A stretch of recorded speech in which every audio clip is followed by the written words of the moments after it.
is the evening session, and today we'll be studying about variables. Okay,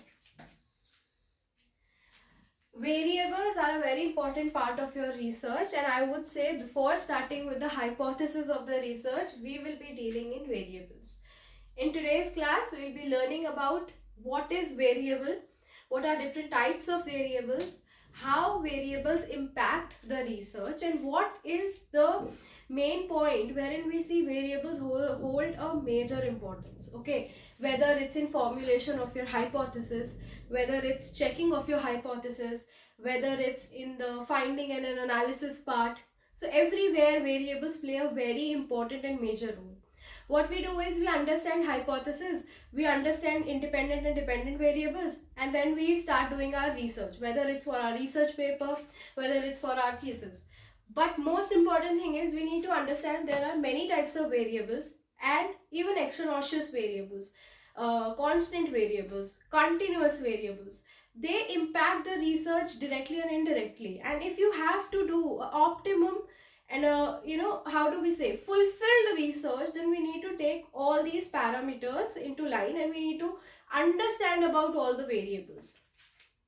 Okay, so in today's class I'll be dealing with variables. What does variable mean? As the word suggests, vary. What does vary mean? Vary means something that is dynamic, something that is changing, okay, something that is not static or stationary. Variables, as the word suggests, it is constantly changing. It can change. It can change as per the experimentation. It can change as per the formulation or the population or the sampling size, or there are many natural and unjust changes in the environment of the experimentation.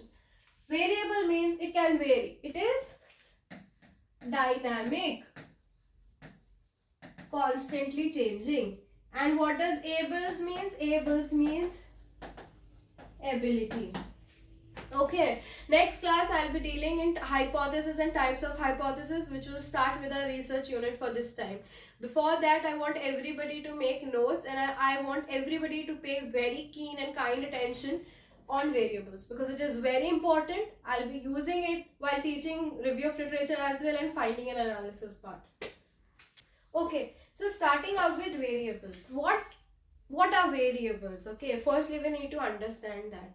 So variables are the parameters, aspects, they can be characteristics or attributes that can be manipulated, that can be controlled, that can be experimented. And what do we aim to do? We aim to study their impact. We aim to study what are the influence or what is the action that is being taken on one variable, and with that action what is the change that happens in the all over environment or to the other variable. So as it is written that it can be measured, it can be manipulated, and it can be controlled. Manipulated as in we do changes to study its change on the other variable.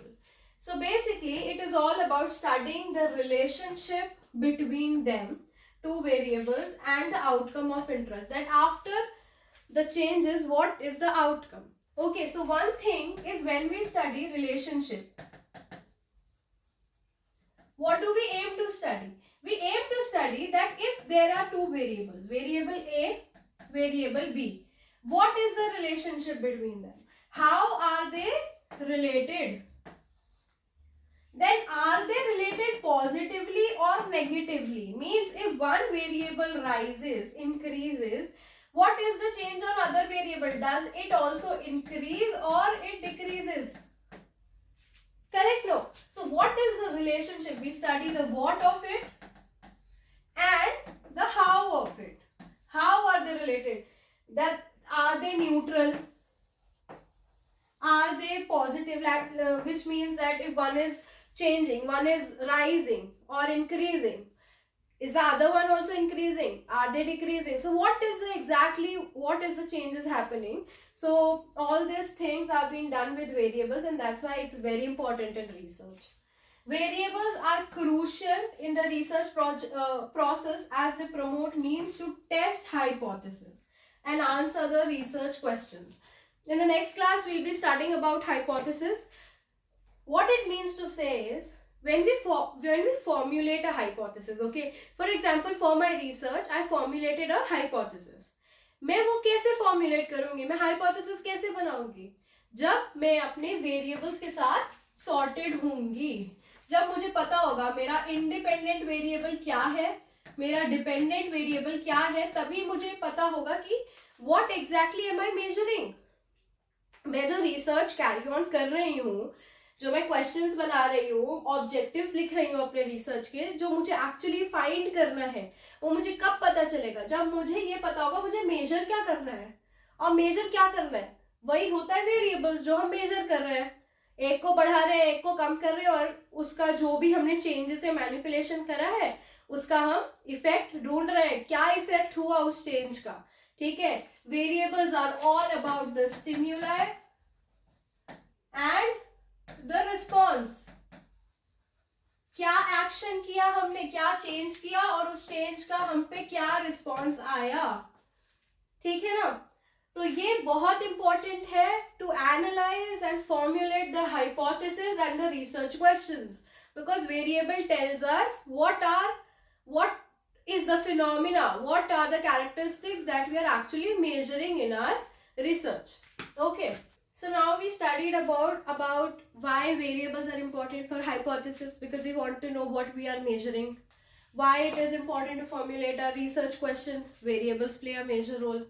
Now these are three aspects that are very important, if I see in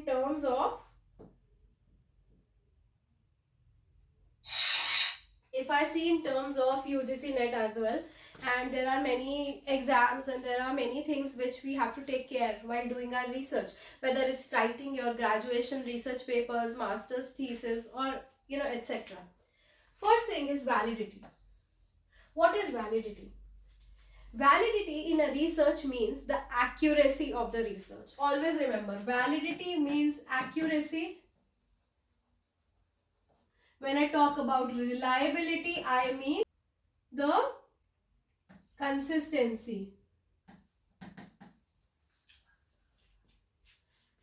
VA, verbal ability पर आते थे ना पहले, तो VA, validity, accuracy, RC, reliability, consistency, ये keywords हमेशा याद रखने हैं.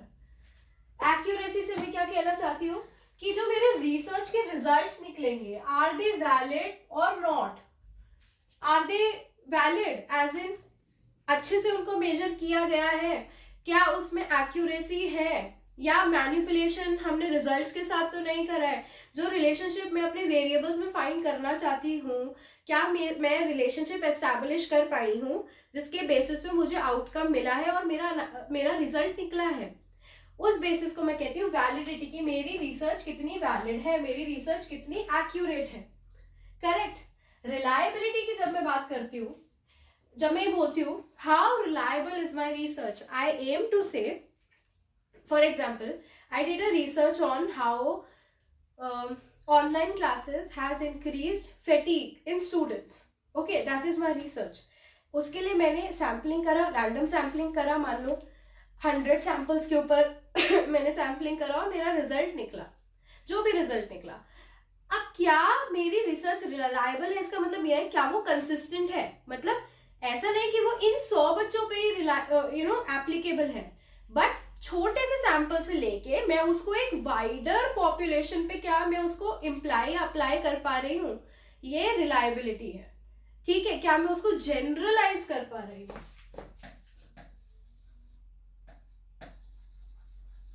जनरलाइज मीन्स वो एक स्मॉल एस्पेक्ट पे तो लागू हो रही है, स्मॉल एस्पेक्ट पे I can apply that the result. But क्या ये अगर मेरा सैंपल साइज बड़ा हो जाए तो उस पे भी सेम ही मेरे को आंसर मिलेगा. जो आउटकम मेरा रिसर्च आउटकम जो इस पे था, सेम वो मेरा इस पे होगा, सेम इक्वल. तब मैं कहूंगी कि मेरी जो ये रिसर्च थी ये रिलायबल है, क्योंकि कंसिस्टेंट है. इस पे भी छोटे सैंपल साइज पे भी वही रिजल्ट आएगा और लार्ज सैंपल साइज पे भी वही रिसर्च आउटकम आएगा. रिलायबिलिटी, तो उसके लिए भी मेरे वेरिएबल्स के साथ सॉर्टेड होना बहुत इंपॉर्टेंट है.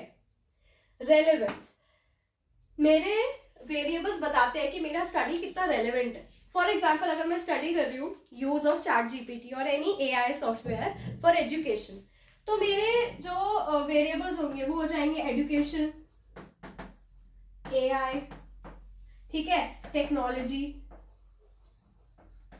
एक मैं लेती हूँ असेसिबिलिटी, कि मेरे पास मोबाइल फोन्स है, इंटरनेट है या नहीं, जो भी, ये सारे मेरे वेरिएबल्स हैं. तो ये बताते हैं कि मेरा जो स्टडी का रेलेवेंस है वो क्या है, मेरा स्टडी किसके ऊपर है, कितना रेलेवेंट है वो, कितना एक्चुअल है in contemporary times and era. Correct? No, using appropriate variables ensure that the research results are relevant. Correct? research problems or in short, in a nutshell, variables are very important aspect in formulation and formation of your hypothesis, to checking the validity, which means the accuracy, to checking the reliability, which means the consistency, and to ensure the relevance, which means appropriate variables are used for research results, outcome, hypothesis everywhere. You need to be sorted with your variables, which is very important. Correct? Okay, so now we studied about what are variables, how they are utilized or they hold importance while formulation of hypothesis, checking the validity, relevance and reliability of the research. Now let's come to the type of variables. This is very important. Initially, the most important variables are your independent variables and dependent variables. See, there are two variables. Understand first, leave everything, okay? Just two variables, independent and dependent. As the word suggests, independent variables are the variables that can be manipulated, that are independent. They go on their own functioning, their own functioning, okay? They can be manipulated, experimented, changed, modified, eliminated, everything. Every cause of change can can happen on independent variable. As the word suggests, dependent means these variables depend over the independent variable. Correct? They are dependent. They cannot stand on their own. They are dependent on the independent ones. Correct? So when I say independent can be changed, formulated, experimented, same time dependent change when the independent variable is changed. Correct? So we do the change on independent variables and we study the impact of that change on the dependent variable. That after changing the independent variable, how the dependent variable has been changed. What is the impact? What is the change? What is the response? All that is studied on the dependent variable. Now write these things. I will denote independent variable with IV, dependent variable with DV. Independent variable, dependent variable. I want everybody to make this table. This is very important to study the aspects of independent and dependent variable. Okay? Independent variable is the change or the cause. Correct? Dependent variable is the response to that change, is the effect on the cause. Correct? If I speak in a very generic term, research is all about studying the cause and effect relationship of the independent variable and dependent variable. That's it. ये cause कर रहा है और ये change effect हो रहा है. इनका relationship को understand करना. How they are correlated. How, what is the relation between them? Which type of relation is between them? And what is the impact if we change one, if we alter one? What is the impact on the other? Everything about this is what research is all about. Cause and effect. Is it okay? Now write that The independent variable is responsible for bringing a change, while the dependent variable is the outcome. The independent variable is the manipulated variable. Independent variable is the manipulated variable. Dependent is observed variable. Correct? Now, for example, if I say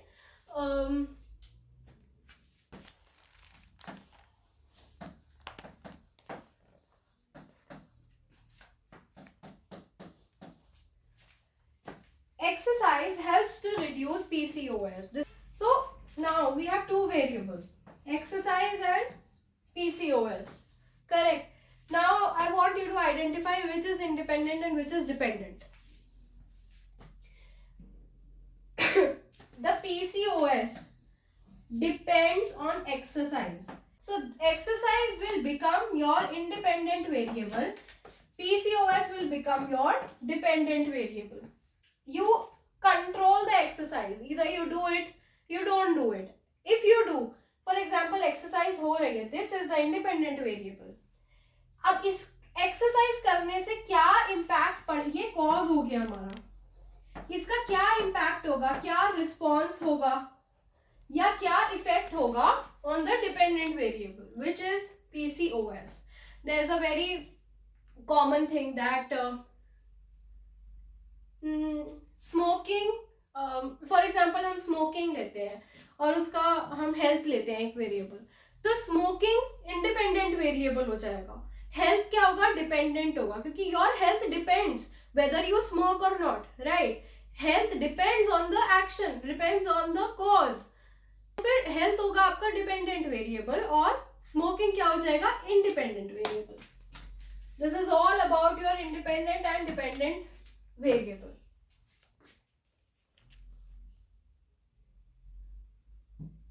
Cause and effect. When I say cause, I talk about, when I say a cause, I talk about independent variable. When I say effect, I talk about dependent variable. Independent variable can be controlled, experimented, or it can be manipulated. इस सब को करके we see the effect, response, ठीक है, and impact of all these actions on the dependent variable. Okay, so this is the cause, this is the effect, this is the stimuli, and this is the response. Always keep in mind, this is all about the independent and dependent variable.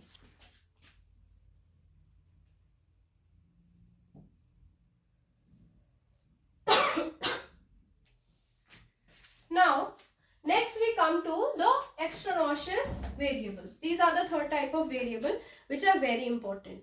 So now, what impacts your research directly we studied, which is the independent variable and the dependent variable. Third type of variable is extraneous variables or extraneous variables. These are the variables that are available in the environment. We are studying the direct impact of IV and DV. Correct? But we are studying the impact of IV and DV. But in the entire atmosphere or environment, there can be other variables as well, which can impact your research. There can be other variables. These variables are known as extraneous variables. Variables that are not the focus of the study.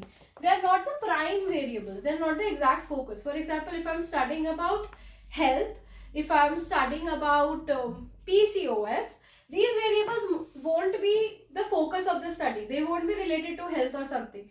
But they will impact your study. But they will cause certain things that will influence or impact your study, your research outcome, or your entire analysis. These variables influence the outcome of the study in unexpected ways.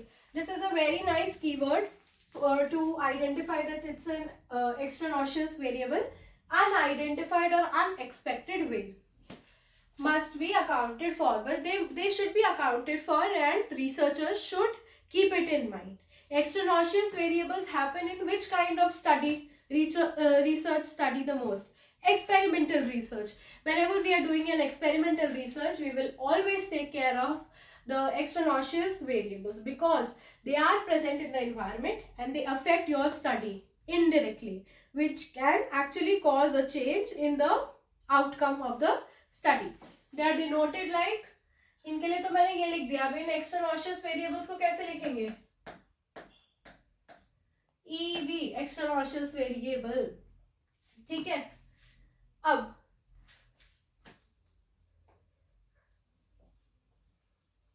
देखो, extraneous variables are of two types, correct? Extraneous variables are of two types.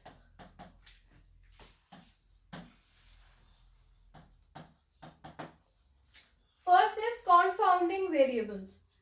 Second is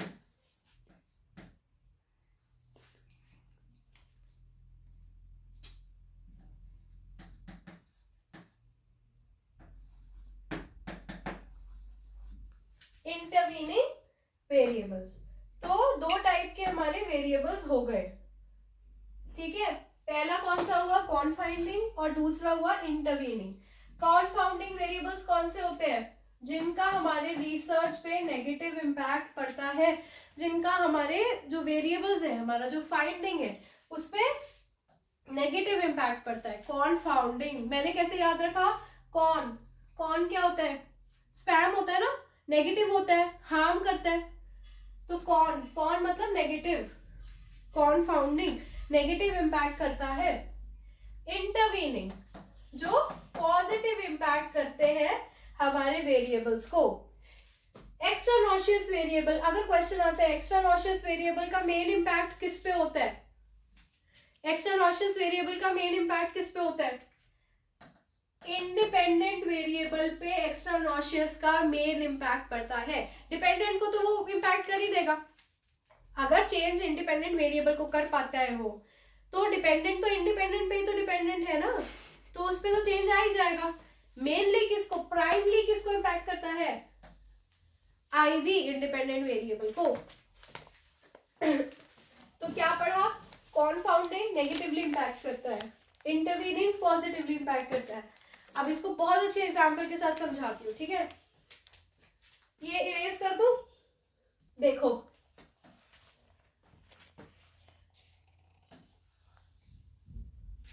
gym तो सभी जाते ही हैं. ये gym है, ठीक है. ये तुम हो, तुम्हें लग रहा है बॉडी बनानी है हमको, तो ठीक है. तुमने सोचा कि बॉडी बिल्डिंग करनी है,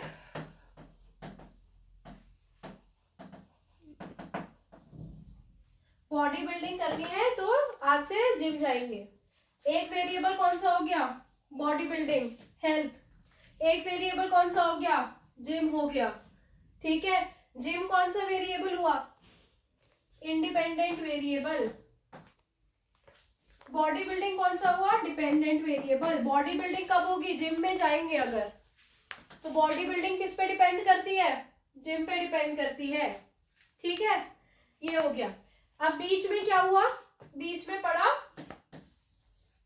पाव भाजी का स्टॉल.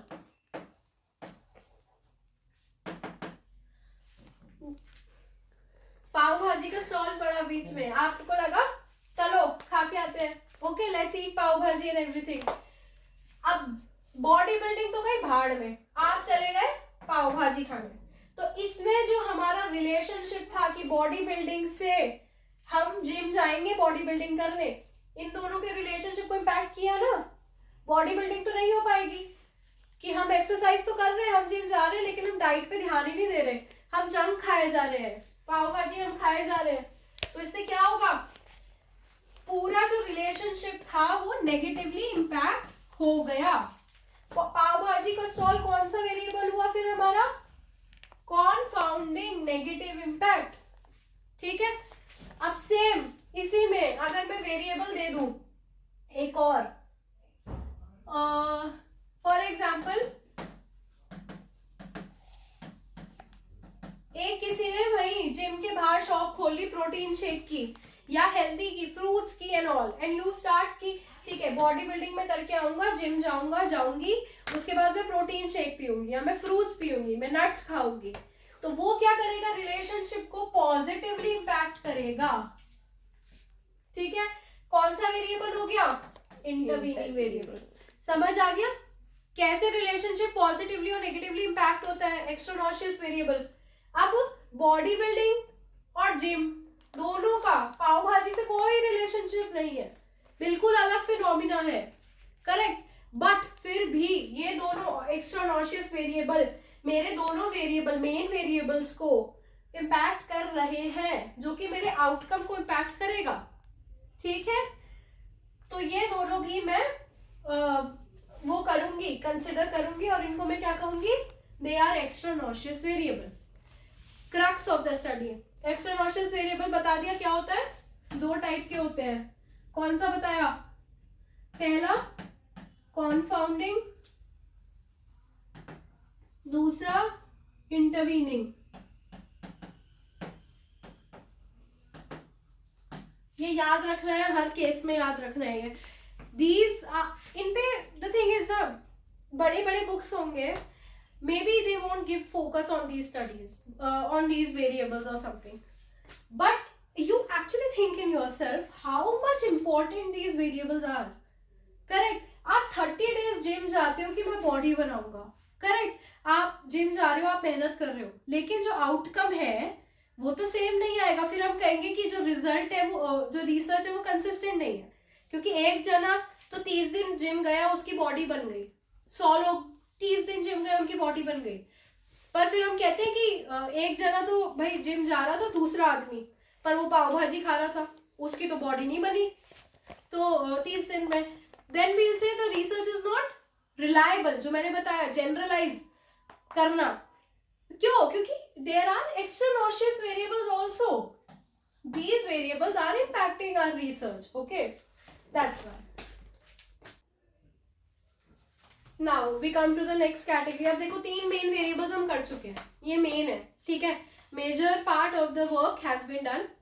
अब ये छोटे छोटे वेरिएबल्स हैं, but then also they are very important.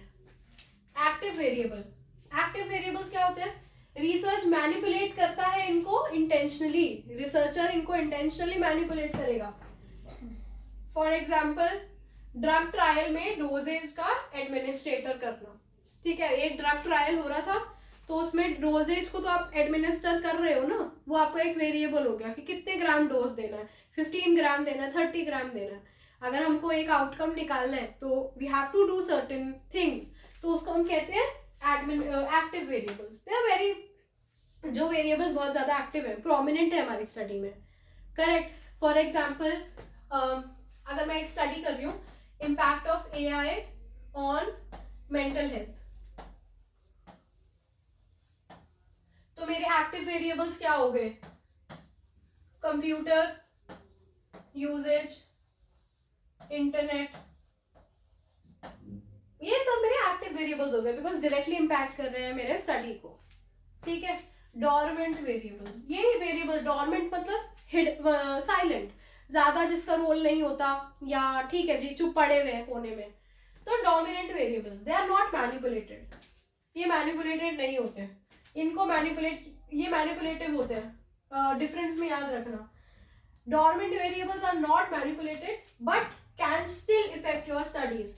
वैसे तो ये चुप पड़े रहते हैं, पर ये आपकी स्टडी को इम्पैक्ट कर सकते हैं।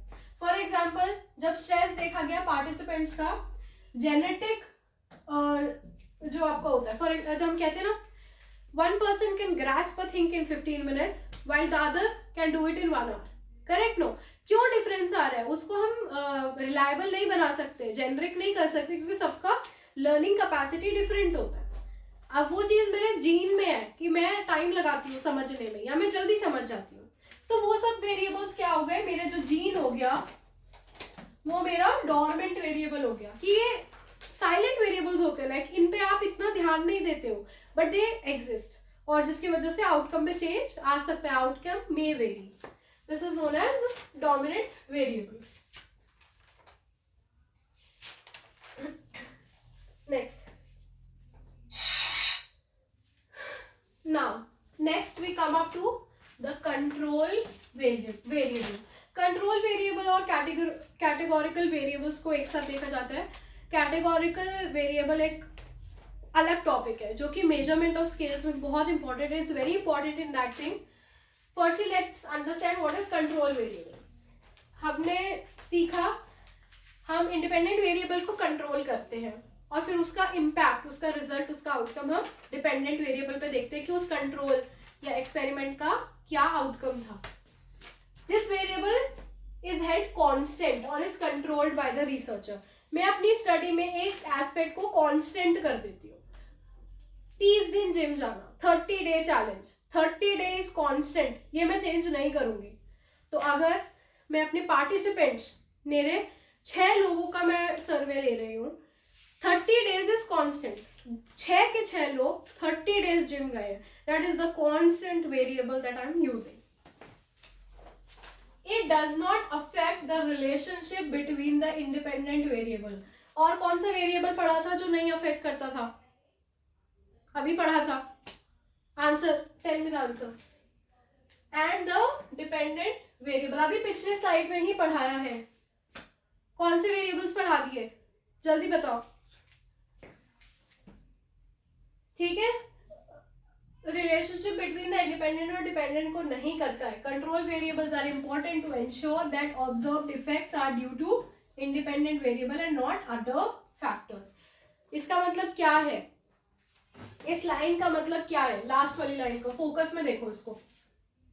कंट्रोल वेरिएबल क्या करते हैं, they are not about, the concept of control variable is not about to ensure the relationship. ये रिलेशनशिप को कंट्रोल नहीं करते, उसके बारे में नहीं है.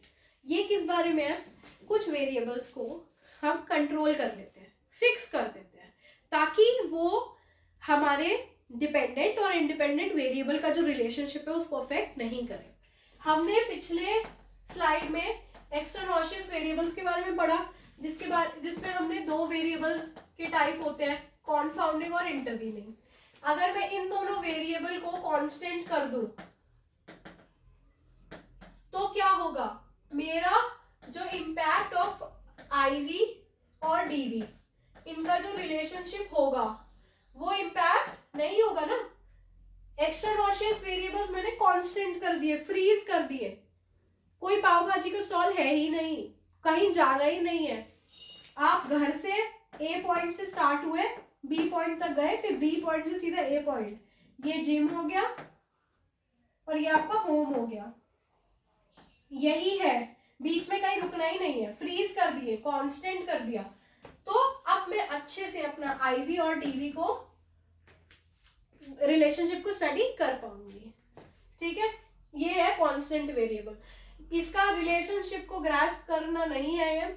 इसका एम है to ensure that observed effects are due to independent variable and not other factor. कि बॉडी बिल्डिंग जिम की वजह से हो रही है, प्रोटीन शेक की वजह से नहीं, और किसी वेरिएबल की वजह से नहीं, जो इंडिपेंडेंट वेरिएबल है मेरा उसकी वजह से हो रही है. Clear?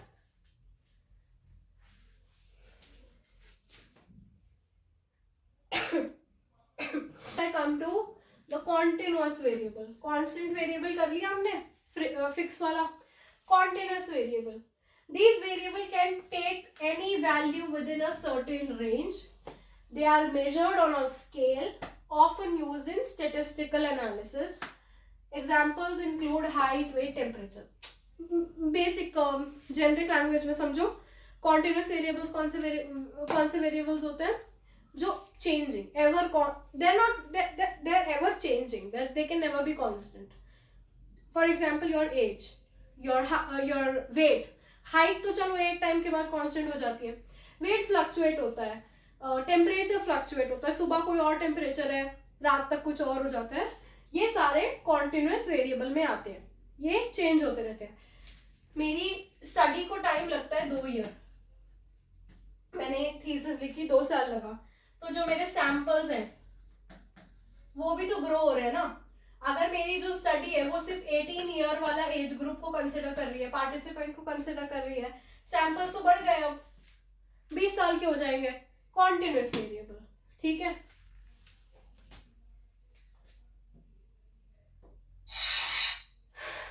Next we come to attribute variables, constant variables. Constant तो कर लिया ना हमने।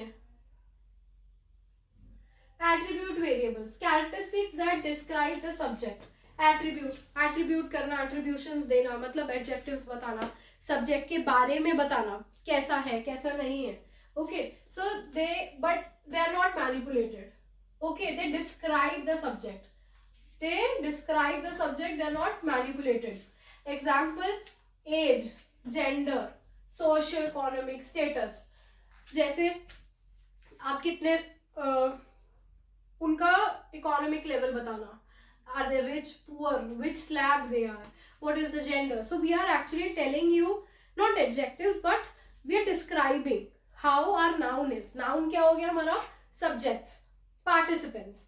तो जब भी मैं अपना मेथोडोलॉजी लिखूंगी, अब देखो कितना इंपॉर्टेंट है ये, जब भी मैं मेथोडोलॉजी लिखूंगी, अगर मेरा study is based on impact of AI on class 9th students, okay, तो अब क्लास 9 मेरा जो एज ग्रुप है वो भी डिफाइन हो जाएगा। अब मान लो एआई का इम्पैक्ट मैं सिर्फ गर्ल्स पे देख रही हूँ, तो वो एट्रीब्यूट मेरा जेंडर का ये हो जाएगा। तो जब मैं अपने मेथोडोलॉजी में अपना सैम्पलिंग समझा रही होंगी, when I be explaining my sampling, then attribute variables का बहुत वैल्यू होता है, because you have to explain each and everything about your samples. The demographics, पता है ना, what does demographic means? Demography means the age, the gender, the other parameters of your target population, target samples, जो आप research में, बेशक सर्वे हो, interview हो, कोई भी मेथोडोलॉजी हो, you are employing in that research, you have to tell about your samples. Constant variables we did, these things sometimes we freeze them, sometimes they are constant. For example, the speed of light is a constant variable, that will not change. Sun rises from the east, correct, that will not change. There are some statistical values, for example, the distance between the earth and the moon, science has given them, right? The value of pi, this is constant, you cannot change that, these are universally accepted. Next, variables, dichotomous variables and polynomous variables. Dichotomous, di means two, variables with two outcome, एक variable जिसके 2 outcome हो सकते हैं, gender male female, ठीक है, third gender भी है, okay, ठीक है, जिसके 2 वेरिएबल्स हो सकते हैं, जैसे up down. Polytomous variables with more than 2 outcomes, इस वाले में हम ट्रू फॉल्स पे लिख सकते हैं, ठीक है। पॉलीटॉमस वेरिएबल्स क्या होंगे, जिनके मोर देन 2 आउटकम्स होंगे। अब मेरा अगर रिलीजन मेरा एक वेरिएबल है, तो रिलीजन बहुत सारे होते हैं, Sanatan Dharma, then Christianity, then your Jainism, Buddhism, Islam, बहुत सारे टाइप के रिलीजन्स होते हैं ना। तो मेरा एक वेरिएबल के जब बहुत सारे आउटकम्स हो सकते हैं, तो उसको मैं क्या कहूंगी, that variable is a polytomous variable. इन्होंने बोला जैसे एजुकेशन लेवल, उसमें बहुत सारे हो सकते हैं, high school, college, graduation, post graduation, then your PhD. एक वेरिएबल के मल्टीपल आउटकम्स, मोर देन 2, तो कौन सा हो जाएगा, पॉलीटॉमस वेरिएबल।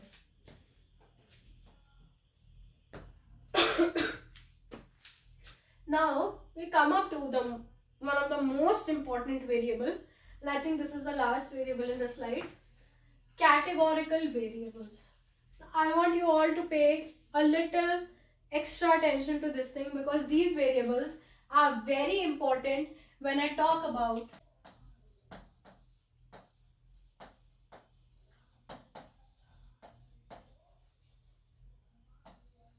बहुत सारे टाइप के स्केल्स होते हैं जो कि we use when we are doing various test. T test करते हैं, इनोवा टेस्टिंग होती है जब हम फाइंडिंग एंड एनालिसिस करते हैं, Thurstone scale, Likert scale, Q sort scale, बहुत सारे टाइप के स्केल्स होते हैं which I will be explaining when will be coming to that unit. Okay, क्योंकि not everybody does qualitative things.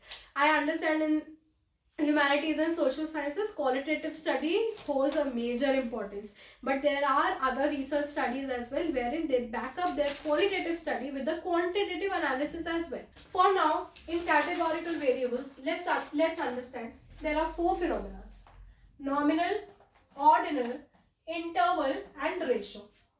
Correct?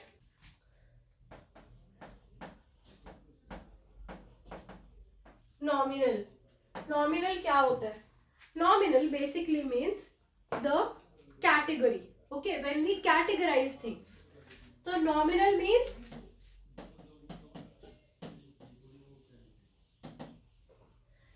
when we categorize, when we do the categorization of all the elements, variables, we say it is nominal, nominal way of measurement or the nominal variable जो categorical variable के अंदर आता है. We are just writing their names. For example, pen, book, stationery, or we are just making it into categories. Okay, so when we say about categorical representation, we talk about nominal. Cool. When I talk about ordinal, I mean about ranking. I'm putting it into ranks. Categorical का क्या मतलब होगा? For example maths का कितना score आया है, ठीक है, एक हाईएस्ट जो भी मैं जितने भी स्कोर्स लेती हूँ, फॉर एग्जाम्पल मैं लेती हूँ किसी के 20 मार्क्स आए, किसी के 30 आए, किसी के 45 आए, किसी के 75 आए, किसी के 15 आए, किसी के 30 मतलब व्हाटएवर लाइक 92 आए. ये मैंने कैटेगरी, ये मेरे मार्क्स है कैटेगरी वाइज. रैंकिंग, फर्स्ट कौन आया, who was first, who was second, who came last. So when I am giving these marks into a rank, correct, I am placing it into an order wise, for ascending wise or descending wise. I'll say this is ordinal representation, correct. When I talk about interval means consistent differences between the values on scale. Consistent differences. Interval, we know na, period of time, correct. If my study focuses on temperature, then what is the temperature at 10 a.m., then after 10 hours. So all that interval measuring, all the representation of variables in the intervals is referred to as interval categorical variable. When I talk about ratio, we all know ratio is used when we are comparing, when there is a comparison between the values. Okay, what is a true 0 point? I will explain it to you, but for now, four things: nominal, ordinal, interval and ratio, correct. So we understood about nominal, ordinal, interval and ratio, correct. Now see, when I talk about quantitative,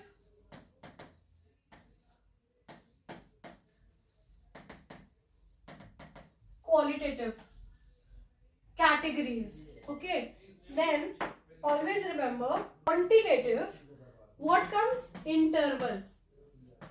You can put it in numerics, right? Interval of 10 hours or something. Interval comes in quantitative. Ratio comes in quantitative. When I talk about qualitative, nominal,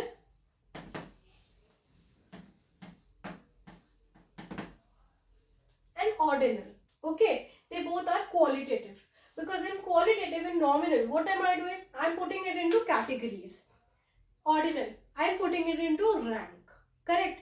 All these things come in qualitative, while intervals and ratio come in quantitative. First thing to remember, always remember that. Now, a true 0 point. I will explain it to you. Like, for example, see, interval and ratio. A true 0 point means that only in ratio, it happens only in ratio that there is a true 0 point. Correct? Now, understand it like interval.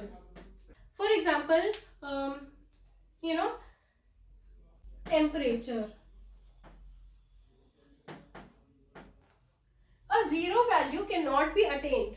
If I say the temperature went from 10 degree Celsius to 0 degree Celsius, interval बता दिया मैंने, to 0 degree है. अब 0 degree पे भी there is some temperature, there is cold, correct. It is not like there is no temperature only, like that temperature 0 degree does not mean that in environment nothing is there. There is something, correct. Moreover, temperature can go in negatives. Temperature negatives में जा सकता है. Minus degree Celsius हो जाता है ना, होता है नहीं होता.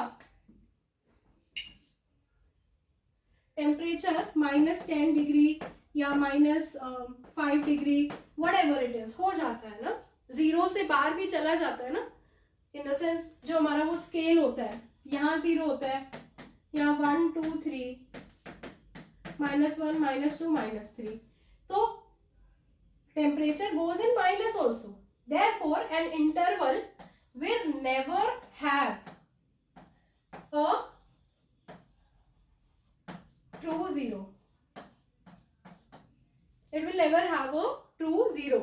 Means there will always be a difference in the variables. Independent और dependent में कुछ difference होगा, जिसकी वजह से we can study the the relative effect or the cause and effect relationship. Now, this is the interval का thing where I am telling you that true zero नहीं हो सकता, because temperature जो है वो 0 से नीचे भी जा सकता है. यहाँ पे 10 डिग्री से वो थोड़ी 10 डिग्री सेल्सियस से वो थोड़ी देर में -3 डिग्री भी हो सकता है. ठीक है. Now when I talk about ratio में मैं क्यों कहती हूँ कि वो माइनस ही रहेगा, बिकॉज मैं रेशो में सबसे पहली बात क्या कह रही हूँ कि मैं मीनिंगफुल कंपैरिजन ड्रॉ कर रही हूँ. ठीक है.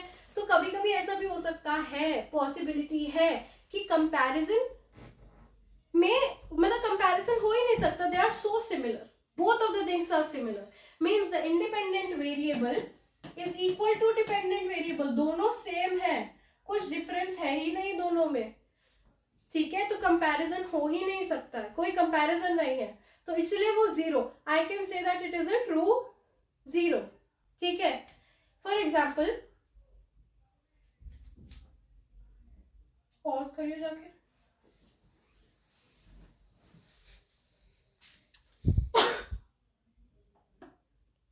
नहीं हो रहा. फॉर एग्जाम्पल मैं कहती हूँ they have 0 pens. There's a true value. 0 pens means they have literally no pens available or left. Correct? No. Therefore, it means a true value means when 0 actually means no comparison, no nothing. They are so similar. First condition and second condition, जैसे मैंने ये बोला that they have 0 pens or they have something like that. Okay, so I say the value of it is 0, which can only be achieved in the ratio. Nowhere else. Always remember this for NET exam also. They can ask you which of the category has a true 0 value. Always put ratio in that. Can you see this? Okay. So this is a table. You should remember this. This is a very, very important table which can come for like NET exam obviously, and also for your better understanding.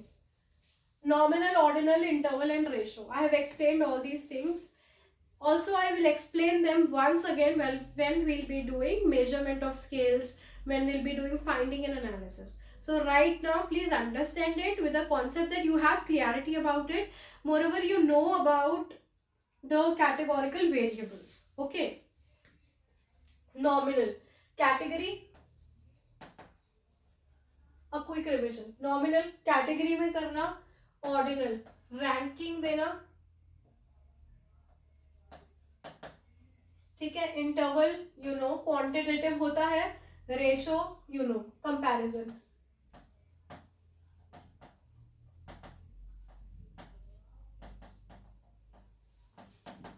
इसमें duration होता है, उसमें comparison होता है. Order nominal में order कर सकते हो पाएगा ऑर्डर? सोच के बताओ, ऑर्डर करना क्या होता है? रैंक करना।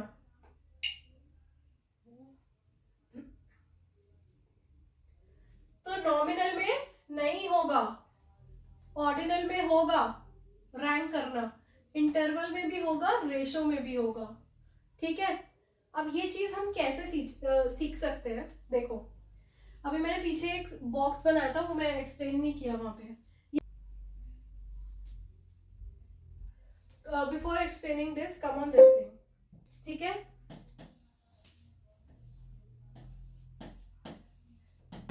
नॉमिनल में हमने सीखा when we put things into a category, when we give them a category, when we identify the things and everything. इसके ऊपर क्या होता है? Rank, which is ordinal. इसमें मैंने क्या करा? उन सबको रैंकिंग दे दी। तो अब रैंकिंग तो तब दूंगी ना जब मेरे पास कैटेगरी बनी होगी, when I actually know कितने मार्क्स हैं बच्चों के, then only I'll be able to give them rank. So wherein I'm talking about ordinal, I mean that I already have the category. तो इसका क्या मतलब हुआ कि nominal comes under ordinal, correct? Now when I have the ranking, I can evaluate the interval. जब मेरे पास ranking है तो मैं इंटरवल निकाल सकती हूँ। तो ऑर्डिनल इसके अंडर आता है, कम्स अंडर इंटरवल, और इंटरवल के ऊपर आएगा रेशो।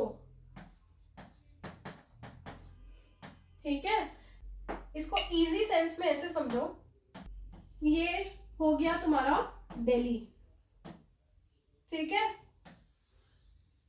इंडिया, इंडिया के अंदर आता है ना दिल्ली, ठीक है? एशिया के अंदर इंडिया आता है,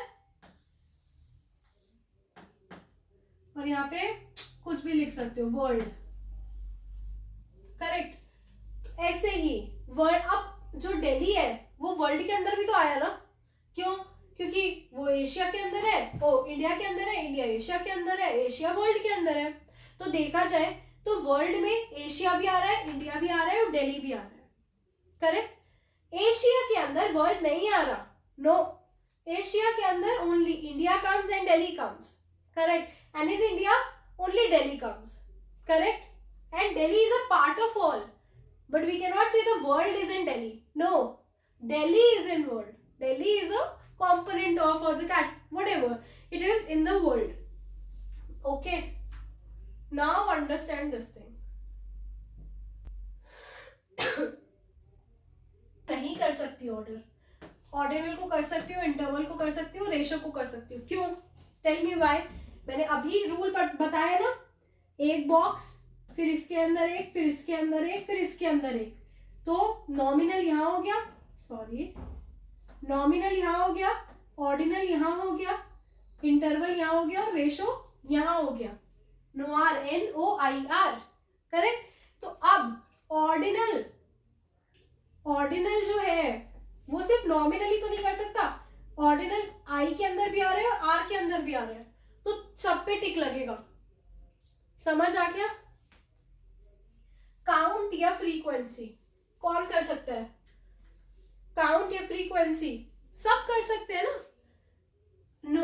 नॉमिनल में भी आई हैव कैटेगरी, कर सकती हूँ मैं।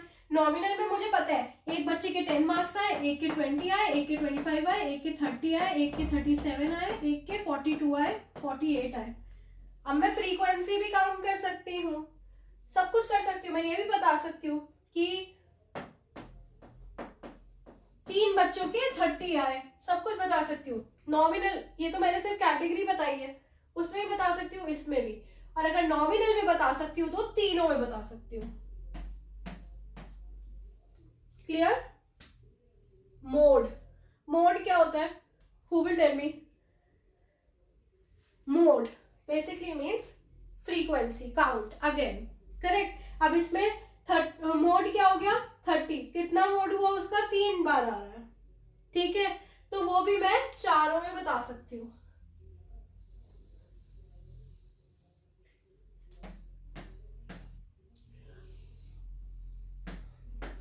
अब देखो, मीडियन क्या होता है? बीच का वैल्यू, करेक्ट। अगर 7 वैल्यूज हैं हम पे, तो बीच का वैल्यू जो होगा वो क्या होगा हमारा? मीडियन होगा। फोर्थ वैल्यू कि 3 यहाँ निकल गए, 3 यहाँ निकल गए, फोर्थ वैल्यू यहाँ पर है। Oh I am so sorry, there was a technical glitch. हाँ, तो हम मीडियन पे थे। What is median mean? Median is the middle term, okay. So when I am ascertaining that, I will say that when I'm calculating the median, I can calculate it in terms of ordinal, interval and ratio. Nominal में तो मैं नहीं कर सकती ना middle term, क्यों? क्योंकि अगर मेरे कैटेगरीज ऐसे हैं, अगर मेरे कैटेगरीज ऐसे हैं, school, then college, then uni, which is your university, postgrad और then PhD. तो अब इसमें मैं मिडिल टर्म क्या निकाल सकती हूँ? I cannot. That's why I always say that nominal and ordinal are qualitative. They're not quantitative. I cannot put it in quantity. Correct? But इसको मैं रैंक कर सकती हूँ। कैसे? पहले स्कूल होता है, फिर कॉलेज होता है, फिर आप अंडरग्रेड करते हो, मतलब कॉलेज में ही करते हो, फिर पीजी पोस्ट ग्रेड करते हो, फिर थीसिस पीएचडी करते हो। ऐसा नहीं हो सकता कि आप पहले पीएचडी कर लो बाद में स्कूलिंग कर रहे हो, correct? No, that won't make sense. तो इसलिए when I talk about median, I say it can happen in ordinal, interval and ratio. 3 things.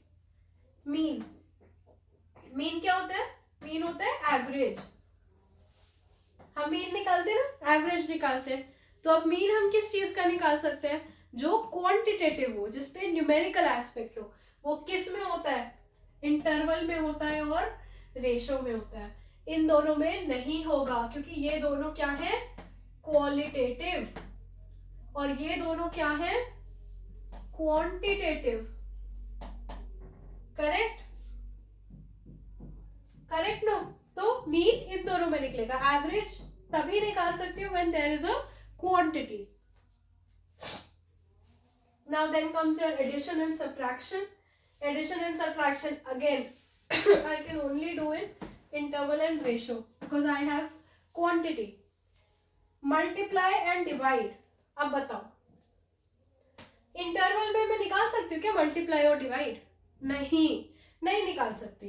Ratio में निकाल सकती हूँ, करेक्ट नो? रेशो में ही निकाल सकती हूँ, बिकॉज पहली बात, ratio is a true zero, correct? Interval is not a true zero, तो इसमें मैं मल्टीप्लाई और डिवाइड नहीं लगा सकती। किसी भी चीज को मैं मल्टीप्लाई बाय जीरो नहीं कर सकती हूँ, या किसी और भी चीज से नहीं कर सकती। Interval is a span, duration, बीच में क्या है उसके बारे में। Ratio is about multiplying and dividing when we are comparing it. True zero कौन सा है? रेशियो है, ये सब नहीं है, ठीक है? अब इसको अच्छे से टेबल को बना लो अपने नोटबुक्स में, और बहुत अच्छे तरीके से मैंने ये समझाया है, तो मैं वापस देखो, रिवाइज करो, और इस सब को याद रखना। इसी के ऊपर शॉर्ट क्वेश्चंस बन जाते हैं। और रेशो ट्रू जीरो है, लर्न कर लो अच्छे से अपने दिमाग में। Categorical variables which has ordinal, nominal, ordinal, interval and ratio, वो मैंने समझाए हैं यहाँ पे। इजी है। Category, ranking, duration and comparison, उस सबको याद रखो, उसी के बेसिस पे करो। This topic, which is the scales, is very important because it is a prime main part of analysis and finding section of the research study. When we'll come to that unit, we'll discuss it again. ये table याद रखना और ये याद रखना, ये वाला जो मैंने अभी समझाया था, nominal, ordinal, interval, ratio. Ratio के अंदर ये तीनों आ ही जाएंगे, तो इसकी प्रॉपर्टी रेशो के अंदर भी होगी, करेक्ट? बट रेशो की प्रॉपर्टी नॉमिनल के अंदर नहीं होगी, ओके? ये याद रखना। तो इसको हम क्या कहते हैं? NOIR table. इस तरीके से याद रख सकते हो, ये याद रखने का बहुत अच्छा वे है। I have also remembered every concept like this only, and it's very easy to implement also then. Cool. So this is done. In the next class, we'll meet and we'll study about hypothesis and types of hypothesis. I think if you're clear with your hypothesis, if you're clear with your variables, half of the thing is done in finding an analysis, because you know what you have to measure, what are the changes you want to do on your independent variables, how you have to study the response of your dependent variable. It's done. Everything is done. Okay, so the clarity is very important, not just for the exam purpose, but also while undergoing a research study. Cool? Okay, bye. Thank you.